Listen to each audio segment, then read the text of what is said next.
This is our second to last design talk, Architonic live talk. The end is in sight. If we just stick together, we can do this, guys. So don't give up now. Joking aside, it's very good to see such a full audience. And quite a few people that I recognize, including Mia Kepenek at the back. Yes, I name-checked her, fantastic interior designer. Do pay attention, Mia, pay attention. And a lot of new faces, but essentially Architonic, I'm the editor-in-chief at Architonic. Architonic is we're primarily digital, but we place a lot of value on these human connections, meeting people in person. This is so important for our industry, so we're delighted to have you here.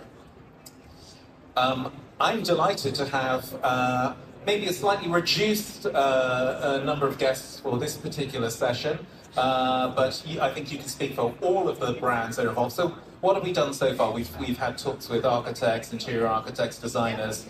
I wanted to get some brands involved, some high-end brands, and I was thinking about what the overarching theme of this fair is, which is connecting communities. And I immediately thought of this particular initiative, this undertaking that these guys have started, because it goes exactly to the heart of community, of the idea of collaboration, of sharing, of rethinking what ownership is. And so I'm delighted to be joined by, from the right to the left, is in your direction, by Remco van der Voort, who's sales director at Gelderland, by Floor van Ast, who is co-owner at Arco, and you may know her from Over the Road, as we call it, as it's called, design policy. I whispered it. And then Charlotte van der Lande, who's head of circular research and development at Lande Family. And the reason why you guys are here is that together with CS Rugs and Leolux and Label, you launched, I think, was it last year or the year before? Last year. Last year, during Dutch Design Week, an initiative called Future Factory Furniture. And I'll just read a small bit of blurb which should put you in the picture very quickly, which is you've banded together to reveal how you as a cohort are grappling with a common goal, which is achieving sustainability in our living environment. So it's an exercise in transparency, in knowledge sharing, and it's underpinned by concrete actions and case studies. So these guys mounted a joint exhibition to show exactly what their methodology is and what their aims are. This was shown in Eindhoven during Dutch Design Week. It's now here, so you must go and see it afterwards. It's in Hall 4. Is it off next to Pure Talents? And essentially, it's a very welcome counterpoint to the greenwashing that we know still sadly exists in our industry. So maybe the first question should be why? Why this collaboration? Why now? It's working. Yeah, why now? I think we all realized we are part of a bigger system, and that it's necessary to collaborate. Yeah, like you introduced the project. It's an openness towards each other. Not only at the front of our companies, the brand side, but also the back end where it, in the end, all happens. And I think to have a more openness towards each other, that was the kickoff. Remco, what's it mean for you to be part of this? And we all more or less face the same problems, the same issues, the same challenges, and we can't solve them alone. So if you look at material, if you look at legislation, if you look at people working in the companies, there's communication towards the market. There's a lot of things which you can't, of course you do your own communication and your own brand management, but there's a lot of challenges ahead of us which we want to solve together or work together to find a solution. So working together to find solutions, Charlotte? Yes. That's a that's a very short answer, right? Just do it. They had you at working together. Yeah. Well, I think it's very important because at the end we're all competitors, but facing sustainable challenges is something totally different for everyone.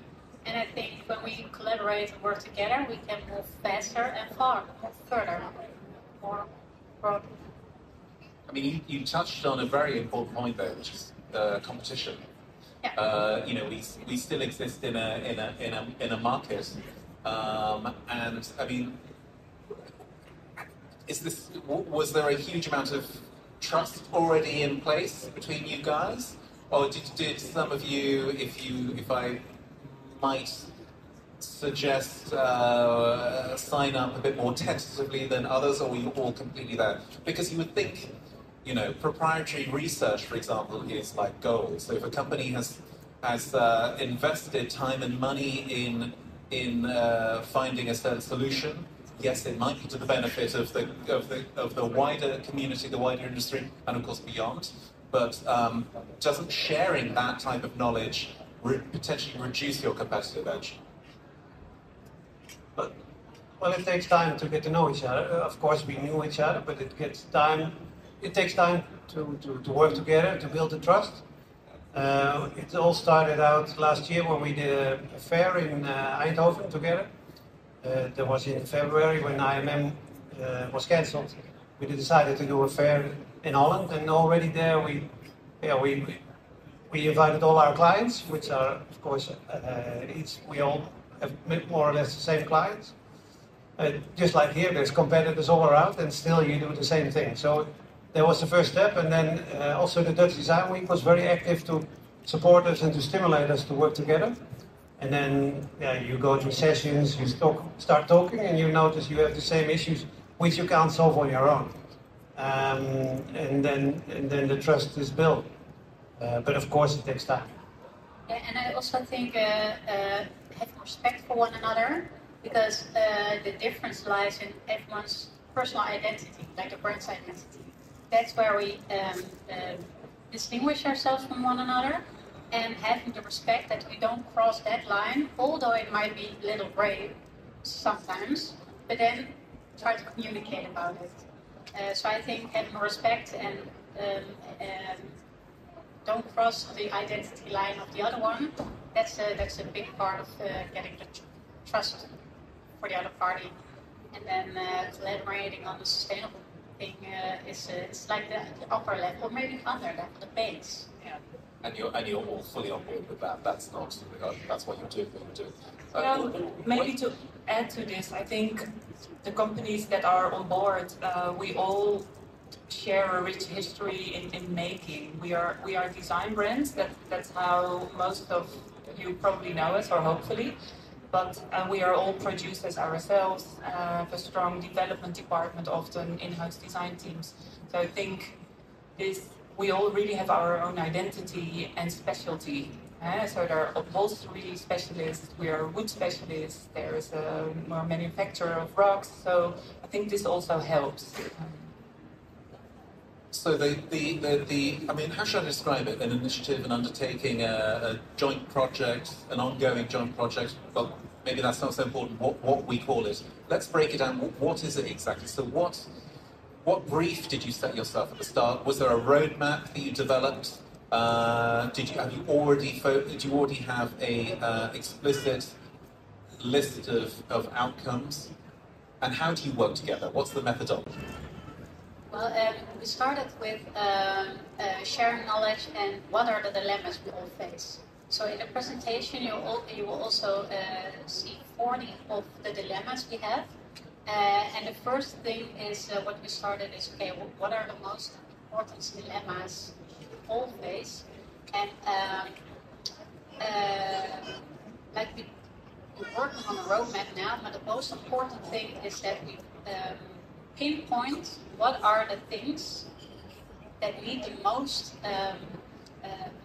attention now which can benefit for everyone, or at least most of the which we can focus on now, and then this year we will already solve one like a problem. Floor? No, yeah, I think so. It started in October last year, or at least the kickoff of the presentation. So it's a new collaboration. So the roadmap is actually, we are designing it now. This was the first step. I think what Charlotte said, there are a few topics that are very urgent to all of us. For instance, the foam for chairs, upholstery. That's a big topic. But I think also, especially from the last conversations, we've been discussing a lot about reinventing or redefining the idea of quality in our industry. I think we all often work with natural materials that age. There's a certain idea about how a premium product should be and perform. But in a world where materials are getting scarce, you have to rethink this, and I think this is probably kind of the most important topic to address together, also towards the market. And it's not something you can change on your own. Yeah, if you look a little bit more back, so we started in February last year, talking with the Dutch Design Week, and the Dutch Design Week is a huge platform in Eindhoven. There is 100,000 visitors, more, 300. Well, there's a lot of visitors, but it's mainly about designers doing their thing. But there is very little brands involved. So the Design Week, when we asked us also, how can we integrate the brands into the Dutch Design Week without having a fair like this? So it shouldn't be just brand presentations, but how can we add something to the brands and to the presentation, which is also interesting for the Design Week and for the brands. So we, together with them, we said, okay, let's look at durability and sustainability. But then, yeah, even there you can have 6 presentations, but it's not one story. So we together, as Charlotte said, we found the dilemmas, the questions we face, and then we asked Overtraders Way, which is an exhibition and designers brand, to support us in showing, to make the presentation. And they really helped us to make one story out of 6 brands. And that was very clearly the first step. So the first step was, what is the dilemmas we face? And we are challenged now for this year, to come up with more concrete directions. Which way are we going? Right, and it's also one big challenge is how to prioritise those dilemmas. Do you go for low-hanging fruit, or do you? Is the order in which those? Because there is a limited amount of resource there are only so many hours of the day. So it's an ongoing process, but I think the low-hanging fruit is something we have to do anyway, and that's maybe not. Yeah, we just have to do it. Like Charlotte started the talk, but I think the idea of quality and what does it mean for our industry, talking about repairing, but also maybe allowing a table to have a little different coloring, or in leather have some natural. How do you call it? Patina? Yeah, patina towards the market. I think this is an important step, especially towards retail. And I think in the contract market, it's much more, there's an awareness, much more about more sustainability and type of brands that go with this. But at least what we experience in retail, this is still steps to take. And I think here that's most important to put forward together. I mean, that's a big question to tackle. How to cultivate this sense of how to move the cultural aesthetic dial, so we don't look for perfection or uniformity in products on a kind of superficial level. They can, like humans, we get older. We age, and that's this fixation with youth in terms of us as human beings, but a product's kind of newness, that we move away from that. Interestingly, I think this ties into the next talk we'll be having at 3 o'clock with Stefan Dies, who's going to be talking about the sharing economy and the renting economy, and the fact that, you know... Refurbished, I think, most companies already offer this to their clients, but it's often people want something new. But I think our products, they can go for ages. It's not something after 10 years you need a new table or a new couch. You can. How do we get to the point that we change the mindset on the part of specifiers, on the part of consumers? How do we do this? Yeah, if I had to answer, we would have. But I think collaborate on this and really pinpoint also or explain this much better and what the options are. Yeah, and I think we're already doing it for a bit, but at the manufacturing part, for example, reupholstering a new furniture piece, today still, it's quite expensive. So at our part, we need to do our homework to make it more accessible, and also to provide customers with a service. Making spare parts available, giving service to clean the furniture pieces every year, once a year. Actually, like a APK for your car. Right. Yeah. So yeah.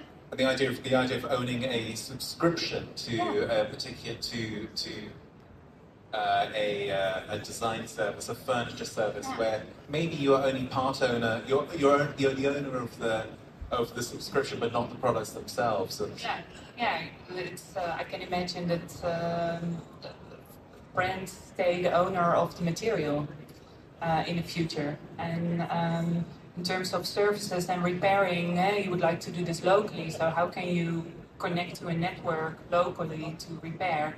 And what is the role of the dealer in this, or could be in this? Because I do think they could play a role in this. So these questions, that's something, if you do it on your own as one brand, I think you'll have a hard time. But if more brands embrace this, I think you can make these steps.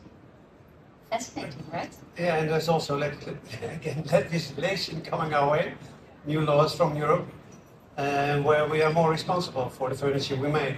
So this circularity, where you have to take back. You have to take back, yeah. And we already take back, but we can take back more, or we can explain better how to take back. But we have to. And that's also something, if we do it together, we can also influence the laws more in that they are the way we like it. And besides, what we see in the positive side, right? What we see in Holland, and it's probably the same in other countries, is that governments are quite active as well already in this way. So we can join with them as well. Am I right in saying that we talked about competition earlier? Potential competition amongst yourselves, or you've answered that very well.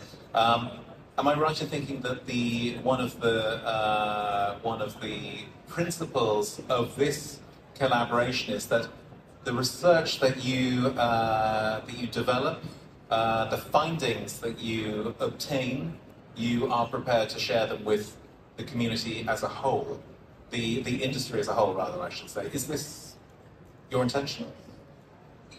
Yeah, that's what we did already with the show in Eindhoven, and that's why we're here also in Cologne on the fair with the presentation. So we want to share it, but we just started, so there's not so much to share yet, but the more the better, and especially these high-level brands, And it's a system. So if we get the whole system along, the more we share, the more people can join in the bigger sustainable oil flip. Sorry, I'm pregnant, so my words are not the best today. Little Dutch and English. I don't know what my excuse is. I'm not pregnant, but. But it's it's system. So the more we share, the more people can join, and the more we can collaborate. That works. That's the best. Have you set yourself a target? I mean, how will you measure the success of what you're doing?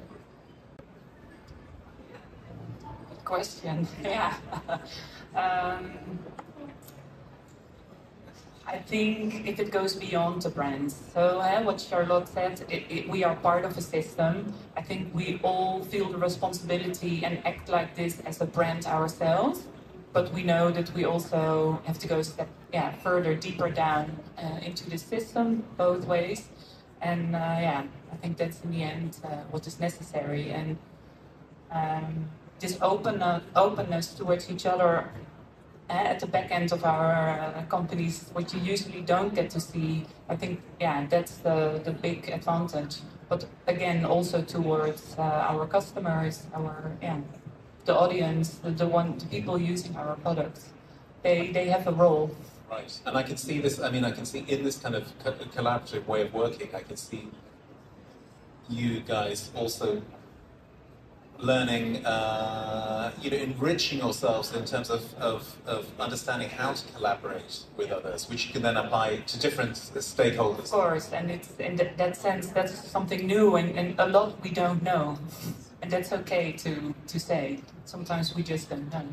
I think it's absolutely. I think it's really, really exemplary as a model of a way to work, because the tendency, as we know, particularly during tougher economic times, is to close down a bit and to guard one. Thanks so much for being here, Remco, Ast, Charlotte. Thanks so much for being great guests, and we'll see you at 3 o'clock for a great conversation with Stefan Dies, which also ties in.